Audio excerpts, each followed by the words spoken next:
자, 우리 제7회 후반부 독해 수업을 나가기에 앞서서 8회에 해당하는 독해 노트 과제 번호를 알려드릴 테니까요.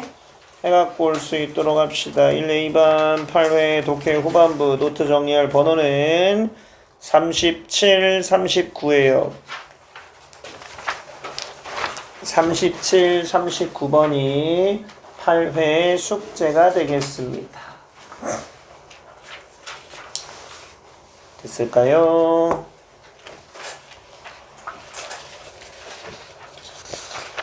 그럼 우리 7회부터 한번 보도록 합시다. 또 우리 새로운 친구가 왔으니까요. 우리 새로운 친구를 위해서 문제 풀이하는 방식들을 쭉 한번 훑어보는 의미에서 35번부터 빠르게 한번 살펴보도록 하겠습니다.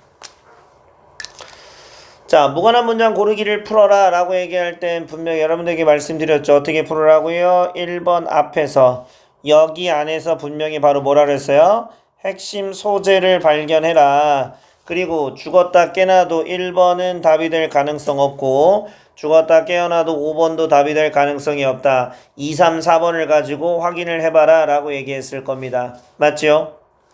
자, 그럼 봅시다. 아인슈타인의 이론에 따르자면 커다란 질량, 예를 들어서 태양과 같은 커다란 질량의 물체들은요, 구부린대요. 뭐를 시공간을 구부려서 휘게 만든다라고 되어 있네요. 아, 그렇구나. 이 밴드 앞에 따옴표가 붙어있는 건 실제로 구부리진 않지만 그렇게 보이게 만든다라는 거예요. 자, 그런데 뉴턴의 이론은요, 그러한 예측을 하지 않았다라고 되어 있습니다. 그러면 지금 우리가 알 수 있는 건 아인슈타인은 질량이 큰 아이는 시공간을 휘게 만드는데 뉴턴에 대해서는 그런 생각을 안 했대요. 자, 2번부터 한번 봅시다. 자, we don't normally see this lensing. 자, 그러면 이 뭔가 이러한 렌즈 효과를 일반적으로 보진 못할 거예요. 그럼 여기서 렌즈 효과라는 걸, 렌즈는 뭘 빛을 굴절시키는 거잖아요. 그럼 우리가 미루어 짐작해서 알 수 있는 건 this lensing이라고 얘기하는 의미는 뭐라고요? 얘를 받아주는 말일 거다라는 걸 미루어 짐작은 해볼 수 있을 거라고요. 맞죠? 자, 그럼 우리는 이러한 굴절 효과를 일반적으로 보진 못할 겁니다. 왜냐면 별들이 뭐라고 얘기하는 거예요? 보이지 않아요. 언제 동안에요? 낮 시간 동안에. 그때가 언젠데 태양이 떠 있는 거죠. 자, 그런데 이 뭐예요? 일식이라고 얘기하는 거. 1919년도에 일어난 일식이 과학자들로 하여금 어떻게 했다는 겁니까? 태양의 어떤 중력이 하는 일에 대해서 관찰을 하게 한 거예요. 무슨 일을 했는데 저 멀리 떨어져 있는 별의 빛에 영향을 준다라는 거예요. 그러면 지금 여기서 멀리 떨어진 빛에다가 이 태양의 중력이 빛에다가 어떤 일을 하고 있다라고 얘기하는 거면 결국은 뭐예요? 굴절한다라는 말과 일맥상통하는 내용이 되겠죠. 그러면 결국은 2번은 저 시공간을 구부린다라는 말과 맥락상 연결이 되네요. 넘어가 봅시다. 자, 그럼 태양 주변에 있는 이 별들은요, 뭐예요? 움직이는 것처럼 보였대요. 뭐에서부터요? 그들의 원래 있던 정상적인 위치에서요, 밤하늘에. 그러면 지금 뭐라고 얘기했습니까? 멀쩡한 밤하늘에서 어떻게 되는 거예요? 움직이는 것처럼 보였대요. 그럼 결국은 굴절 현상을 그대로 설명하고 있는 말이에요. 그러면 사실 2번하고 3번이 같은 내용이니까 4번은 읽으나마나 정답이 4번이 되겠구나라고 우리는 쉽게 정답에 접근할 수 있었다라는 얘기입니다. 4번을 봤더니요, 지속적인 노력에도 불구하고 무슨 노력을 했나 봤더니요, 정확한 궤도를 확인하려는 거야. 뭐를? 이 태양계에 대해서의 지구의 궤도를 확인하려는 지속적인 노력에도 불구하고 이 관찰하는 그런 스케줄이 종종 방해를 받았습니다. 뭐에 의해서요? 그 지역의 날씨 현상에 의해서요. 이건 관찰자의 입장이 되는 거잖아요. 그죠? 그러니까 얘는 전혀 좀 상관이 없었다라고 얘기해서 35번의 답을 고르는 건 큰 어려움이 없었다라는 말씀을 드리면서 우리 또 36번으로 넘어가서 순서 살펴보겠습니다. A, B, C 단락을 확인할 때 분명히 얘기했지만 뭐라고 얘기했어요? 주어진 문장 다음에 A로 시작할 가능성은 죽어도 없다. 그래서 주어진 문장 다음에 B의 첫 번째 혹은 C의 첫 번째 문장을 가지고 먼저 올 수 있는 우선순위를 찾는다. 알겠습니까? 자, 우리는 자연적으로 엮여 있대요. 뭐랑 엮여 있냐면 세상을 조직화한대요. 뭘로 조직하니? 히라키, 위계 질서라고 얘기하는 거죠. 그러니까 한마디로 우리는 뭔가 위아래에 수직적인 이러한 정리를 하는 것이 본성이래요. 아, 그렇구나. 그럼 우리가 이런 수직적인 정리를 하는데 왜 하니? 라고 얘기했더니 그쵸, 세상의 이치를 이해하는데 조금 도움을 주기 위해서, 그리고 우리의 믿음을 유지하기 위해서, 그리고 일반적으로는 기분이 더 좋게 느끼려고요. 그럼 지금 여기서 설명하는 걸 한번 보세요. 자, 우리는 뭐 한다라고 얘기했어요? 세상을 조직합니다. 뭘로요? 히라키, 위계 질서라고 하는 걸로 세상을 조직해. 그 이유가 뭐니라고 얘기했더니 세상의 이치를 이해하고 우리의 믿음을 유지하고 그리고 기분이 더 좋아지려고. 그러면 각각에 대한 이유를 뒤에서 설명을 해줘야지만 맞는 내용일 거란 말이에요. 맞죠? 자, 그러고 봤더니 갑자기 당신이 반응을 하는 거래요. 갑자기요? 너라고 하는 주체가 아니에요. 지금 전부 다 전제 조건은요. 우리는요. 이런 얘기를 하다가 갑자기 너님은요 라고 하면 이 너님은 어서 튀어나온 애란 말이에요. 그러니까 얘는 시작 전부터 아니네 하고 그냥 쓱 넘겨도 돼요. 맞습니까? 자, 그런데 또 비번을 봤더니 그러나 라고 얘기하면서요. 그쵸? 자, 누군가가 우리의 공간을 침범하려고 할 때, 이 세상에서 공간을 침해하려고 할 때, 그리고 우리의 이해, 어떤 이해입니까? 그것이 어떻게 작동하는지에 대한 이해를 하려고 할 때, 그쵸? 우리는 반응한대요. 생각하지도 않고 반응한다. 그럼 다시 얘기했잖아요. 우리는 뭐 한다고? 위계 질서에 맞춰서 정리를 해요. 그런데 뭔가가 나한테 침해하려고 하고 이런 위계 질서의 작동을 이해하려고, 지금 아까 여기 세상에 대한 이해, 그 다음에 내가 기분이 좋아지는 현상, 이거에 대한 조금 구체적인 설명인 것 같아요. 그래서 이러한 반응은 생각하지도 않고 나온다. 그럼 결국은 될 수 있는 건 얘밖에 없다라는 거잖아요. 그죠? 조금 어색하게 느껴질지 모르겠지만 그래서 좀 더 구체적으로 나옵니다. 뭐라고요? 누군가가요 고속도로에서 네 앞으로 끼어들면, 레이지가 분노잖아요. 도로의 분노니까요. 예, 내가 그거에 대한 분노가 싹 치고 들어와요. 그러면 너의 무의식적인 마음이 다음과 같이 얘기를 하는 거죠. 또 뭔데 끼어들어? 이렇게 되는 거예요. 그죠? 종종 부모님 중에 운전하시다가 이런 분이 있을 수도 있을 거고, 택시나 버스 타고 가다 보면 주변에서 쌩 난리치는 이런 사람들 쉬이 볼 수 있을 거예요. 맞죠? 자, 지금 이렇게 되어 있습니다. 자, 그 다음에 지금 한번 봅시다. A랑 봤더니, 자, 아니면 또는 이렇게 생각해보자 라고 얘기하면서 네가 좌절을 하는데요, 실망을 하는데요, 너의 아이에 대해서요. 자, 그럼 뭐요? 갑자기 네 아이가 어디서 기어나오냔 말이에요. 지금 누가 내 앞에 도로에서 껴들어갖고 내가 겁나 빡친 상황인데 갑자기 아이에 대해서 좌절한다 그러면 얘는 뭔가 다른 예시를 들어주는 거죠. 연결이 될 게 없잖아요. 그럼 어디로 가야 되겠니? 이렇게 연결되어지겠다라고 하면 그냥 이렇게 가면 사실 답을 고르고 나머지는 읽지 않아도 되는 거죠. 맞습니까? 자, 하지만 당신은 두려움에 반응을 하는 겁니다. 어떤 두려움입니까? 당신의 내재된 어떤 이러한 위계 질서라는 그러한 감각의 위협이에요. 그러니까 지금 어떤 내가 위계 질서가 내 머릿속에 잡혀 있는데 갑자기 누군가가 날 끼어든다는 건 내 위를 치고 들어온다는 얘기예요. 그럼 쥐가 뭔데 나보다 위야? 이런 느낌의 이제 위협을 느끼니까 분노의 반응이 나온다는 거죠. 그래서 지금 도로에서는요, 우리 모두가 뭐합니까? 평등한 존재예요. 우리 모두는 똑같은 도로 규칙에 의해서 잘 돌아다니게 되어 있어요. 근데 누군가가 나를 끼어든다라는 것은 이러한 규칙을 깨는 거고요. 나보다 더 지위가 높다라고 얘기하는 걸 암시하는 거죠. 그러니까 빡친다. 물론 나도 빡칠 때 있거든요. 아, 이런 점이 느껴지나? 근데 모르겠어요. 나는 되게 급할 때, 평상시에는 누가 껴들면 저 웬만하면 다 이렇게 껴줍니다. 연비를 위해서. 근데 내가 막 바빠갖고 1분 1초를 다투고 내가 지금 학원에 출근해야 되는데 출근 2분밖에 안 남았는데 거리가 1km야. 누가 내 앞에 껴든다? 그럼 개빡치죠. 네. 그렇게 되는 거, 상황이 그렇게 만드는 것 같은데 뭐 아무튼 모르겠습니다만. 자, 그러면서 봅시다. 당신이 당신의 아이에게 뭔가 좌절감을 느낄 때 그래서 논쟁을 이렇게 끝내려고 합니다. 뭐라고요? 야, 내가 얘기했으니까. 이 말은 공식적으로 이렇게 언급하는 거죠. 내가 네 상사야. 다시 하면 내가 네 엄마 아빠잖아. 내가 너보다 위에 있잖아. 이걸 의미한다라는 거죠. 자, 그럼 이러한 순간에 당신은 뭐 하는 거예요? 생각을 멈추는 거고요. 다시 뭐예요? 어떤 생물학적인 경향으로 돌아가는 거예요. 뭘로 돌아가는 거니? 아, 그렇죠. 내가 위계 질서로 회귀하려는 나의 생물학적인 본성으로 되돌아간다라고 지금 얘기를 하는 거죠. 아, 그렇구나. 인간의 본성은 이 위계 질서에 잡혀 있다라고 하는 요 얘기를 하는 지문이었고요. 크게 어려운 건 없었죠?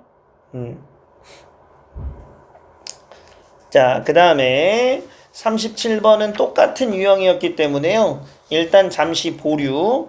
그 다음에 38번으로 넘어가는데 38번도 잠시 보류. 39번이 숙제였기 때문에요. 이 39번에 대한 숙제를 먼저 확인하도록 하겠습니다. 제가 집에서 심심해갖고 호작질하면서 뭘 써놨는데 이거 쓰려고 정신 팔려있지 말고 일단 설명을 들으면서 같이 한번 봅시다. 네, 충분히 쓸 시간 드릴 테니까요. 자, 주어진 문장에 대한 삽입이에요.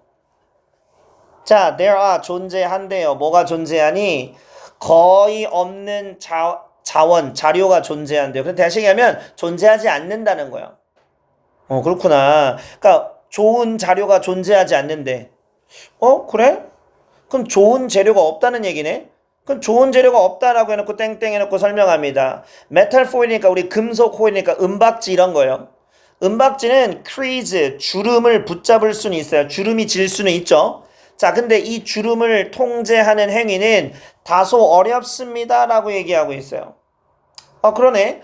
지금 선생님이 얘기하고 있는 거는 우리가 여기서 뭔가 재료에 대한 얘기를 하고 있고요. 근데 그 재료 중에서 무슨 얘기를 했냐면 금박지, 은박지에 대한 얘기를 했단 말이에요. 그러면 여기에는 뭔가 다른 재료가 나오는가라는 생각을 해볼 수 있는데 시발점에 보면 페이퍼라는 게 쓱 나온단 말이에요. 그렇구나. 그러면 아까 제가 여기서 써놨지만 바로 뭐예요? 종이와 금박 호일이라고 은박지 미안해요. 은박지라고 얘기하는 거를 대조하고 있다. 근데 지금 봤더니 주름에 대한 얘기를 하고 있어요. 그러면 생각해봐. 은박지는요. 우리가 쿠킹홀 알죠? 뭔지. 뭐 이렇게 샌드위치 같은 거 이렇게 뭐 포장할 때 쓰는 거 있잖아요. 그거는 생각해봐. 조금만 건드리면 주름이 금방 지죠? 근데 그거를 잘 피거나 다른 모양으로 접근해서 모양을 내기가 쉽지 않아요. 그럼 반대로 종이는 어떨 것 같아요? 잘 접히고 잘 쉽다라는 거겠죠? 뭔가 접혀지는 주름이 생기는 성질을 두 가지로 비교하고 있구나를 글을 읽기 전에 이미 머릿속으로 약간은 생각을 할 수 있어야 된다는 거예요. 이게 사고력 독해요. 그냥 다짜고짜 에이씨 너가 이기나 내가 이기나 영어 너 나랑 싸워보자 이게 아니라 약간의 글에 대한 생각들을 하면서 댐비라는 거예요. 그럼 여기 한번 봅시다. 자, 종이의 어떠한 특성이라고 하는 것은 그 종이 자체에게 접고 구부릴 수 있는 능력을 부여한다. 그렇구나. 종이의 특성은 접고 구부릴 수 있게 해주는구나. 근데 갑자기 셀룰로이드 파이버스라고 얘기하는 셀룰로이드 섬유라는 말이 나오는데 이게 뭔 말이냐라고 할 때 이 지칭어를 이해하면 좀 쉽다는 거죠. 당연히 종이가 만들어진 그 종이의 원료인 이 셀룰로이드 섬유라고 하는 것들은 부분적으로 모아지게 됐느냐. 그 갑자기 스냅이 낚아채다라는 뜻인데 이게 진짜 낚아채다라는 뜻으로 쓰일까요? 물어보자. 낚아채다라는 뜻으로 쓰일까요? 안 쓰일까요? 낚아채다라는 뜻으로 쓰이진 않겠죠. 그럼 다시 얘기하면 뭐가 되겠습니까? 구부려질 수 있다 이런 의미예요. 알겠습니까? 자, 어떤 부분에서 maximum band예요. 그러니까 뭔가 최대치로 이렇게 휘어졌을 때 그것이 뭐가 되는 거예요? 이렇게 스냅하면 탁 끊어지는 거죠. 부분적으로 끊어지고 구부려질 수 있다요. 그래서 원래 스냅이요, 가지는 게 낚아채다라는 뜻도 있고 순간적으로 포착하다라는 뜻도 있고 여기서는 꺾이다라는 뜻이 있습니다. 그래서 최대치로 구부려지는 부분에서 부분적으로 끊기게 되어질 수 있다는 거예요. 그럼 부분적으로 끊긴다는 건 영구적인 주름이 생기게 만들어 준다라는 얘기네요. 그러니까 종이는 최대한으로 구부리면 그 종이 섬유질이 부러져서 그 부분이 주름이 지게 된다라는 얘기를 하는 거예요. 이해되니? 그런데 동시에 그 충분한 섬유질이라고 하는 것들이 데미지를 받지 않은 상태로 유지가 되어져요. 그런가 바로 뭐예요? 금이 가거나 찢어지지 않도록 한다라는 거예요. 무슨 말인지 알겠어요? 그러니까 종이 안에 드는 여러 가지 섬유가 막 이렇게 막 겹겨 있을 거 아니에요. 그래서 이걸 접었을 때 몇 가닥은 툭 끊어지지만 몇 가닥은 안 끊어지고 있기 때문에 주름만 생기지 이게 찢어지거나 하지는 않는다라는 종이의 성질을 설명하고 있다고요. 아, 그렇구나. 그럼 실제로 이러한 상태에서 자, 종이는요, 꽤 많이 유지한다라는 겁니다. 자신의 능력을. 근데 뭐 할 능력이에요? 서로 찢어지는 거에 저항을 할 능력이 유지가 된다라는 거예요. 아, 그렇구나. 자, 근데 동시에 또 뭐라고 얘기했냐면 쉽게 정확하게 찢어진대요. 뭐를 따라서? 주름을 따라서. 뭐 한다 그러면 갑자기 좀 약해진 부분이 처음에 살짝 찢어진 그 부분이 딱 시작이 되면 근데 주름을 짓는데 그 부분이 조금 넘어서서 조금 어디가 찢어지면 그 길 따라 쭉 찢어질 가능성도 높다. 미안합니다. 자, 여기까지 계속 종이의 특성들을 쭉 설명하고 있어요. 맞죠? 자, 그러면 이러한 조합인데 무슨 조합이냐라고 봤더니요. 특성들의 조합이 뭐라고 얘기했습니까? 종이로 하여금 뭐하게 하는 거예요? 어떠한 물체의 모양을 만들 수 있게 한다라는 거예요. 뭐를 통해서? 주름지고 접기를 통해서. 그래서 바로 뭐예요? 종이접기라는 예술이 탄생하게 되었다. 지금 이 얘기를 하고 있습니다. 그러니까 종이가 접히는 성질을 이용해서 어떤 물건을 만들어낼 수 있는 모양을 흉내낼 수 있어서 종이접기라는 예술이 만들어졌다. 이 얘기를 하고 있어요. 근데 갑자기 여기에 봤더니 플라스틱 쉬팅이라는 말이나 플라스틱이라는 말로 재질이 갑자기 어떻게 됩니까? 확 바뀌네요. 그럼 내용이 확 뒤집어지네요. 그럼 아까 했던 메탈 포일이라고 하는 것도 내용이 달라지는 거잖아요. 그러면 종이만큼 잘 접히는 재료가 없어요 해놓고 은박지 블라블라블라 그래놓고 이런 플라스틱 성향들은 블라블라블라 그럼 내용이 어디로 들어갈 수밖에 없다는 거예요. 4번으로 들어갈 수밖에 없다는 걸 쉬 알 수 있다는 얘기가 되겠지. 이해가 되니? 자, 그래서 이 플라스틱은요, 자, doesn't tend to hold the seas at all. 전혀 주름이 생길 경향이 없어요. 왜냐하면 플라스틱은 아주 튼튼하니까요. 그죠? 근데 만약에 그것이 아주 부드럽지 않다면 주름 안 생깁니다. 근데 그러한 경우에는 어떻게 된다는 거예요? 단단함이 부족하죠. 어떤 단단함입니까? 뭔가 물질을 구성하고 있는데 필요로 하는 그 단단함이 부족하다는 거니까 플라스틱이 완전히 흐물흐물해가지고서 접히지 않는 이상은 전혀 주름이 생기지 않는다는 얘기가 되겠지. 자, 그래서 능력이에요. 무슨 능력입니까? 주름살을 가지고 있는 것이 능력이에요. 뭐 하면서? 종이를 독특하게 만들어주는 그러한 어떤 탄탄함을 유지하면서 그런데 바로 뭐예요? 이러한 목적에 적합한 어떤 그 탄탄함을 유지하면서 동시에 주름도 질 수 있게 만드는 것이 바로 종이가 가진 능력이다라고 얘기하고 있죠. 그럼 마지막은 사실 여기서 플라스틱이라고 하면 안 되네.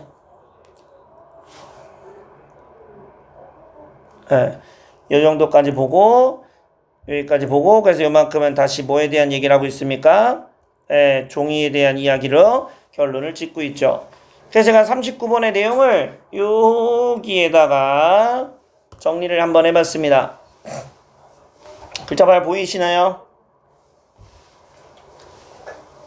그래서 독해 노트 정리해 놓은 거랑 비교해서 얼른들 확인 한번 해보세요. 처음에 종이의 특성이라고 하는 것이 접기나 구부리기다라는 설명을 하고 있고요. 그래서 종이를 구성하고 있는 섬유가 접히는 부분이 일부 끊어지면서 주름이 생기고 접혀진다 하더라도 약간 버텨주더라. 찢어지지 않더라. 근데 아주 약한 찢어짐이 발생을 하게 되면 결국엔 종이가 찢어지더라. 아무튼 이러한 종이의 특성 때문에 종이 접기가 탄생을 할 수 있었다.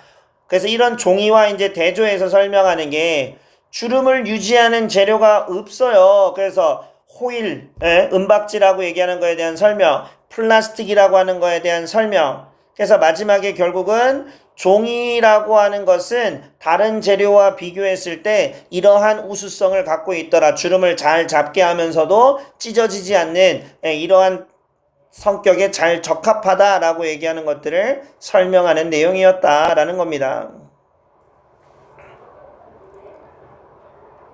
됐을까요? 괜찮네요?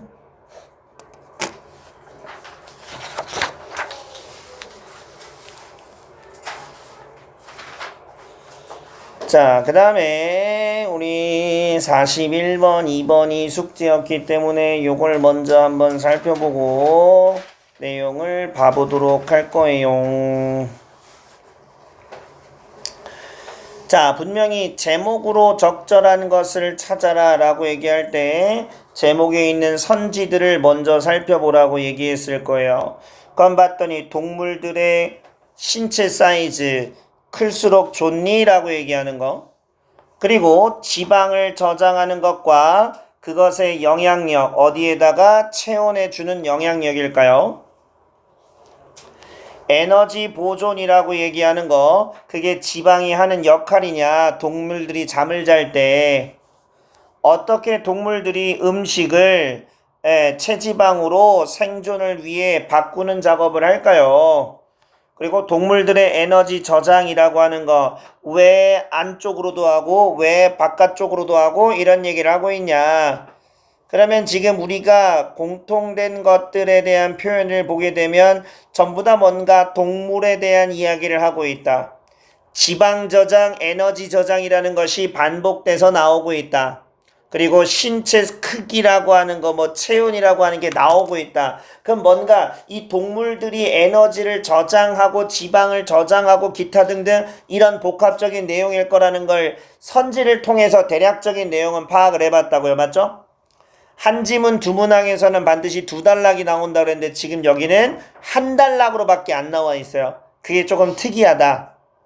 자, 그럼 첫 번째 문장을 한번 보세요. 많은 동물들은 추구합니다. 뭐를 추구하니? 혼합된 전략을 추구한대요. 뭘 혼합하니? 축적하는데 뭘 축적할 거예요? 체지방과 음식을 축적하는 전략을 가질 거래요. 근데 그것이 누군가에게 이런 질문을 하도록 이끌어 주겠죠. 상대적으로 장단점이 뭐예요? 이 두 가지 에너지 저장의 장단점이 뭐예요? 라고 하는 거예요. 그러면 지금 우리가 알 수 있는 건 동물들이 에너지 저장을 하는데 두 가지 방법을 쓰고 있어요. 이거의 장단점이 뭐예요? 라고 얘기하는 거예요. 맞아요? 그러면 우리가 선지에서 보면 에너지 저장이라고 하는 말, 그 다음에 두 가지 방법이라고 그랬어요. 맞죠? 그러면 하나는 지방을 저장하는 거고 하나는 음식을 저장한다 그랬잖아. 맞지? 지방은 몸뚱아리 안에 있는 거고 밖에 있는 거는 음식이 되는 거죠. 그럼 이게 바로 뭐가 되는 거냐면 fat이 되는 거고, 이게 뭐가 되는 거냐면 food가 된다라고 하는 건 우리가 추론해 볼 수 있어요. 두 가지를 다 담고 있는 선지는 몇 번밖에 없니? 5번밖에 없다. 맞죠? 그럼 우리는 첫 번째 문장과 제목을 통해서 동물들이 에너지를 저장하는 두 가지 방법, 하나는 몸에다 쌓아 놓는 거고 하나는 음식을 쌓아 놓는 거고, 그럼 이 두 가지의 방법이 각각 1장 1단이 있더라 라고 얘기하는 거예요. 맞아요? 그러면 내용 확인했으니까 무조건 지금부터는 뭐만 확인한다? 전체적인 A, B, C, D, E가 들어있는 지문만 볼 거예요. 자, 그럼 보자. 최대치의 지방의 축적이라는 것은 증가한대요. 뭐에 따라서? 체질량에 따라서. 그러니까 몸의 등치가 클수록 지방을 많이 저장할 수 있다. 이거는 생각해보면 맞잖아요. 그죠? 돼지 같은 놈들이 보면 몸에 지방이 더 많잖아요. 그죠? 오케이. 그럼 A는 끝났어요. B번 봅시다. 게다가요, 저장된 음식, 즉 음식을 저장하는 것은 훨씬 경제적이에요. 뭐보다? 우리 몸에다 지방을 저장하는 것보다요. 왜요? 이 지방이라고 하는 것은요, 질량에 따라서 달라지는 거고요. 신진대사 비율이 증가하게 된대요. 뭐에 따라서? 우리 질량에 따라서. 그러니까 내가 몸이 커야지 지방을 많이 저장할 수 있고, 많이 저장하려면 내 몸의 신진대사 활동이 커야 된다라는 거니까 뭔가 에너지 소비가 발생을 할 거잖아요. 근데 음식 저장은 그냥 가만히 음식으로만 저장해 두면 되니까 에너지를 쓸 일이 없잖아. 그러니까 경제적이다라고 하는 말 어때요? 괜찮다라는 거 알 수 있죠? 그 다음에 C번을 하게 보게 되면, 자, 과도한 지방 축적이라고 하는 것은 또한 부정적인 영향력을 가진대요. 뭐에? 동물의 능력인데 무슨 능력이야? 포식자를 피할 능력이야. 이만큼 뚱뚱한 새끼가 포식자가 나타나면 어떻게 피하겠어요? 당연히 부정적인 영향을 가진다. 괜찮다라는 거 알 수 있죠? 맞습니까? 자, 그 다음에 이제 네 번째 볼 거예요.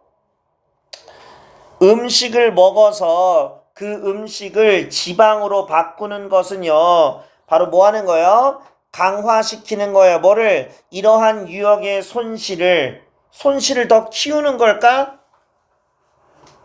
먹어서 내 몸에 지방으로 축적을 한다는 거는 에너지를 저장하는 거잖아요. 근데 그게 에너지의 손실을 강조한다라고 하면 말이 되겠냐, 안 되겠냐? 그럼 얘는 국어적으로 안 맞네요. 에너지 손실을 피하게 만들려고 하는 겁니다. 라고 얘기해야 될 테니까 D번이 된다라는 거 알 수 있어요. 그럼 정답은 D번이구나 라는 게 정리가 되겠죠. 됐습니까? 그 다음에 이제 우리 마지막에 5번을 보면, 자, 따라서요, 이러한 지방 축적과 음식의 저장은 뭔가 결정적인 장점들을 가지고 있으면, 그러니까 일장 각각의 장점들이 다 있어요 라고 지금 얘기하는 거예요. 됐니?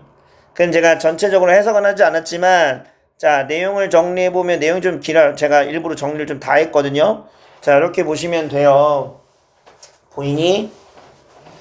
첫 번째, 아까 제가 그 색깔펜 칠해놓은 형태를 보면 동물들의 전략이 나옵니다. 동물들의 전략 중에서 체지방을 비축하는 전략과 음식을 비축하는 전략, 이 두 가지가 있는데 그거에 대한 장단점을 알아보자가 이 글의 전체 핵심이에요. 그래서 첫 번째는 체지방에 대한 비축이 어떤지, 두 번째는 음식에 대한 비축이 어떤지를 각각 계속 막 섞여가면서 설명해요. 그래서 이걸 섞어가면서 쓰면 헷갈릴까봐 내가 그냥 각각 체지방 따로, 그 다음에 음식 따로 이렇게 정리한 거예요. 체지방은 체질량에 따라, 나의 덩치에 따라서 영향을 받아. 그러니까 별로 효율적이지 못해. 그리고 체지방을 유지하려면 신진대사를 막 돌려야 되니까 에너지 비용이 발생하는 거고, 과도하게 체지방을 해놓으면 포식자를 피하는 데 걸림돌이 되고, 여기까지는 단점. 여기까지는 어떻게 보면 체지방 비축의 단점이 되는 거고, 여기 두 개는 장점이 되는 거예요.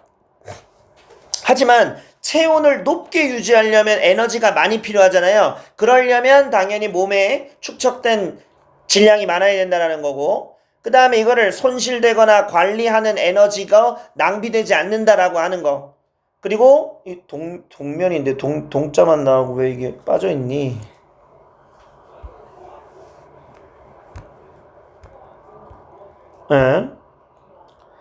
동면을 할 때 금식 능력을 향상시켜 줄 수 있어요. 내 몸에 많이 저장해 놓고 겨울잠 잔다 이거죠.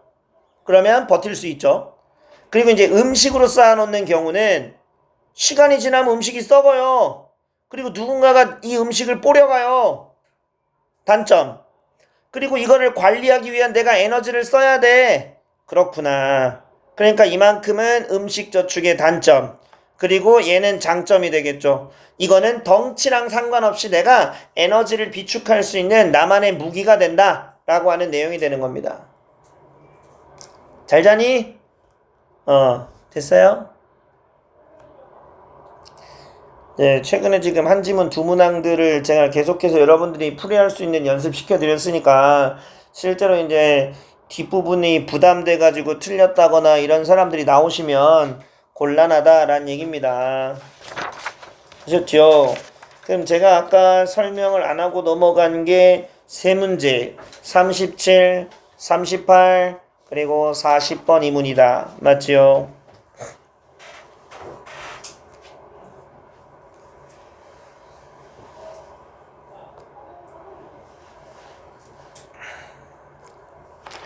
자, 어깨 좀 한번 펴고 기지개도 한번 펴고 쭉 해서 힘들지요. 실컷 방학 때 늦잠 자고 놀다가 오늘 또 학교 가려고 일찍 일어났지요. 일찍 일어났더니 또 오랜만에 중학교랑 다르게 긴장도 되지요. 고등학교 올라가고 이제 친구도 만나고 이제 이래저래 한다니까 이제 막 걱정도 스물스물 되고 뭐 오늘 이래저래 신경 쓰고 많이 움직이니까 이제 피곤하지요. 그리고 이제 학원까지 오니 얼마나 힘들겠습니까? 그럼에도 불구하고 컨디션 관리들을 다 해야 되는 게 여러분들의 임무예요. 고등학생은 자기가 피곤하다고 또는 내가 조금 아프다고 해서 다른 친구들이 내가 아픈 만큼 나를 기다려주고 공부를 안 하고 있지 않습니다. 맞죠? 시간 관리 잘해야 되고 건강 관리 잘해야 되고 수험생에게 동일하게 주어지는 1년 365일 하루 24시간을 어떻게 쪼개서 규칙적으로 잘 알뜰살뜰하게 보내느냐에 따라서 학교 내신 점수뿐 아니라 수능을 준비할 수 있는 겁니다. 이제 첫 출발이잖아요. 그죠? 출발 중요합니다. 중학교 때 생각해봐. 중1 돼갖고 내가 초딩인데 중학생이 됐어 이러면서 그냥 깝치고 아무 생각 없이 놀다가 시험 보면 그냥 아무 영혼 없이 시험 보다가 한번 말아먹으면 난 열심히 공부해야지 그래놓고 다시 리셋해갖고 또 놀다가 그렇게 3년 지나니까 벌써 내가 고딩이라 그러잖아요. 그죠? 고딩도 똑같습니다. 얼레벌레 하면 중학교보다 시간이 훨씬 빨리 지나갈 거예요. 첫 시험 정말 중요하고요. 어떤 시험이라도 단 하나라도 중요하지 않은 시험 없습니다. 왜? 중학교는 3년을 망쳐도요. 여러분들이 대학 가는데 1도 영향을 주지 않습니다. 하지만 고등학교는 매 시험이 여러분들의 대학교 선택의 등급을 깎아먹을 거예요. 한 번 시험을 조지면 서울대 갈게 연고대로, 두 번 시험을 조지면 연고대 갈게 그냥 인서울로, 세 번 시험을 조지면 인서울에서 경기도권으로, 네 번 시험을 조지면 저 밑에 지방 이상한 듣도 보도 못한 잡대 가는 거고, 한 번 더 조지면 그냥 재수의 길로 알아서 스물스물 걸어가는 겁니다. 재수하면 한 달에 200만 원씩 1년에 약 한 3천만 원 정도의 돈이 들어가요. 부모님 등골 휘게 하지 말고 재수 없어야 돼 니들은. 알았니? 이 재수 없을 것들아. 여러분들의 인생에서 재수는 절대 없어야 돼요. 알겠지? 목표가 분명해야 된다. 그래서 선생님 얘기했잖아요. 나는 어떤 일을 할 거고 어떤 직업을 갖고 내가 돈을 벌어야 행복할 것 같고, 그럼 그 직업을 벌기 위해서는 내가 이런 학과를 전공을 해야 되고, 근데 이런 학과가 서울에서 꽤 괜찮은 대학이 이런 대학이 있더라. 그래서 역으로 자신의 목표가 설립이 되어 있어야 돼요. 그래야 공부를 할 때 흔들림 없이 갈 수 있습니다. 알겠죠? 힘들지. 힘들 거예요. 얼마나 힘들까요? 선생님도 요즘에 학생으로 태어난다라고 하면 물론 세상은 되게 좋아지고 막 이런 신문물 이런 게 많긴 하지만요. 진짜 힘들겠다. 난 일찍 태어나서 지금 좀 늙어 있는 게 참 다행이다 이런 생각을 합니다. 여러분들이 힘든 마음을 이해하지만 그래도 열심히 해야 되겠죠. 그죠? 조금 더 늦게 태어난 애들은 이제 수능이 의미가 없어지는데. 맞잖아요. 그죠? 대학교 정원보다 고등학생이 적으니 시험을 봐서 뭘 걸릴 의미가 없는 거예요. 수능의 의미가 없어진다. 대신에 이제 대학교들은 인재를 뽑기 위해서 이제 수능이 아닌 학교 자체 시험으로 바뀔 가능성이 높아집니다. 이 대학을 가고 싶으면 그 대학교 시험을 보러 가야 되는 거예요. 이제 또 희한하게 바뀌겠죠. 아마도 전망을 하건대 그렇게 바뀌지 않을까라고 생각을 합니다만, 예. 자신들이 각각 다 가고 싶은 대학교들은 있지요. 내가 없으면 내가 몇 군데 얘기해줬잖아. 지금 있나 없나 모르겠는데 저기 충청도권인가? 아, 이 대학교 이름 내가 알아봐 줄게. 미스터 피자학과 있어. 저기 어디야? 무슨 대학교지? 성균관 대학교에 삼성 반도체학과 있잖아요. 그거는 이제 삼성에서 성균관 대학교랑 서로 자매 결연을 맺어가지고 야 우리 학과 만들어. 대신에 내가 올 지원한다 이래갖고 삼성 반도체학과는 전액 장학금이에요 무조건. 삼성 회사에서 다 대줍니다. 그래서 인재를 키우면서 졸업 조건이 뭐냐? 삼성 연구원에서 7년간 의무적으로 반도체 연구원으로서 일을 해야 돼요. 그게 괜찮지 않냐? 가서 공짜로 공부하고 7년 동안 일하면서 월급 받고. 그잖아요. 그게 아까우면 계속 거기서 연구원으로 일하겠지. 미래가 보장된 거 아닙니까? 얼마나 좋아요. 그것처럼 저기 지방의 무슨 대학교가 미스터 피자가 잘 나갈 때 자매 결연을 맺은 거예요. 그래서 미스터 피자 학과가 있어. 도우를 졸라 잘 만들어서 이렇게 막 이 돌리는 방법부터 배운단 말이에요. 그럼 난 피자에 한번 장인이 돼보겠다 그러면 이제 그 학과 한번 찾아가는 거는 추천하고, 아니면 저기 우리나라의 전통 말인 조랑말에 대한 그 유서를 쭉 이렇게 내가 이어가고 싶다 그러면 저기 제주도에는 제주대학과 탐나대학 두 개가 있습니다. 탐나대학교에 조랑말 학과가 있어요. 뭐 거기 가서 이 제주도의 푸르른 목장을 지키는 뭐 그런 유서 깊은 일을 해보는 데 관심을 좀 가져보던가. 저 공주에 아로마 테라피 학과라는 데가 있어요. 이 향에 대해서 연구하는 데 있잖아요. 그죠? 냄새. 그래서 막 향수 막 이런 거에 대해서 연구하는 학과가 있습니다. 좀 또 특이한 거 몇 개 있었는데 대충 오래돼서 이제 기억이 안 나네. 뭐 그런 것들도 있으니 관심을 가져보시면 좋지 않을까. 아니면 대학을 안 가는 방법도 있습니다. 요즘에 공무원 경쟁이 많이 떨어졌다고 하잖아요. 그죠? 그래서 그냥 공무원 시험을 보시면 돼요. 실제로 선생님 제자 중에서 한 8년 전 제자가 공부를 너무 안 해요. 엄마가 아빠가 막 찾아갖고 계속 상담을 해. 그래서 애랑 앉혀놓고 3자 대면에서 얘기했지. 공무원 시킵시다. 공무원 영어는 내가 고2 정도 수준밖에 안 되거든요. 그래서 고2 영어는 내가 마스터 시켜줄 테니 고2 영어 끝나고 나면 인강 들어가지고 얘 공무원 시킵시다 그래가지고 고2 때까지 나한테 영어 딱 배우고 1년 동안 인강으로 겁나 열심히 공부하더니 고3 때 졸업과 동시에 공무원 합격했어요. 그래서 고졸 공무원으로서 들어가서 일하다가 내가 얘기했지. 국가에서 지원받고 너 사이버대학교 나오라고. 사이버대학교 나오면 똑같이 졸업 인정해서 대졸자로 바뀔 거라고. 국가에서 학비 대줘. 대졸자 바꿔갖고 이제 돈 벌잖아요. 그게 지금 아주 몇 급 공무원이지? 꽤 많이 올라서 지금 뭐 잘 살고 있습니다. 그런 방법도 있어요.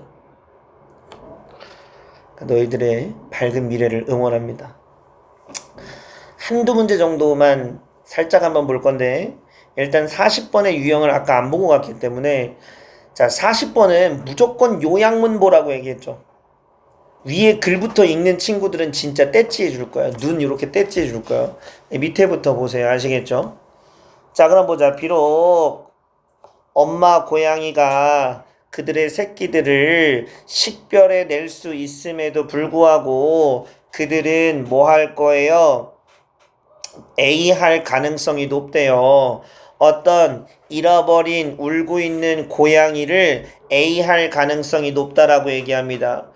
그러면 자기 새끼를 식별할 수 있는데 길 잃어서 울고 있는 새끼 고양이를 기를 가능성이 있을까요? 아니면 콜렉트 이렇게 데려갈 가능성이 있을까요? 어벤던 버려버릴 가능성이 있을까요? 2대 2대 1일 경우에는 뭐라고 얘기했어? 1은 절대 안 된다라고 얘기했잖아요. 자 그리고 possibility to reduce the chances 가능성을 줄인대요. 무슨 가능성입니까? 포식자들에 의해서 비하게 될 가능성을 줄이기 위해서 그 울고 있는 아이를 어떻게 할 거냐라고 얘기해보면, 자 사실 국어적으로 대입해봐도 답은 나오긴 합니다. 그리고 선생님이 어디 뭐라 했어요? 제일 마지막 문장 뭐라 그랬잖아요? Rapid Rescue, 긴급한 구조입니다. 보는 순간 울고 있는 아이를 뭐 할 거라고? 구조할 거예요. 그러면 버린다가 아니라 데려간다가 될 겁니다. 그럼 뭐예요? 포식자에게 탐지되는 걸 막으려고 데려간다라는 건 거저 주는 거죠. 그럼 끝나는 거예요. 이걸 처음부터 읽는다? 눈대째 줄 거예요. 내가 몇 번 얘기했어요. 40번 틀리면 심각한 문제가 있는 거다. 절대적으로. 했니?